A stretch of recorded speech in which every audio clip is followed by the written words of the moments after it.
Känslan är otroligt god att alla dessa 4 åren här bara äntligen är kommit till en ända och att själv det har varit strävat till tojer man gör sitt bästa och så nu till att alla är samlade här bara kunna glädjas om att alla har fått präck. Det är helt otroligt. Ja, det är det. Alla dessa här 4 åren har varit otroligt givande.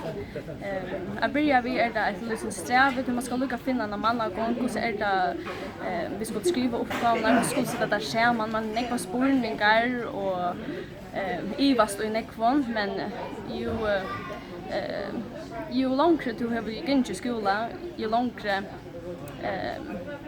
ju mer rönter fast du och du vet att en bättre uppgifter ska se ut och känner mer avstöjningar och så det just lättare för första år. Så alla dessa 4 åren har varit ordentligt otroligt.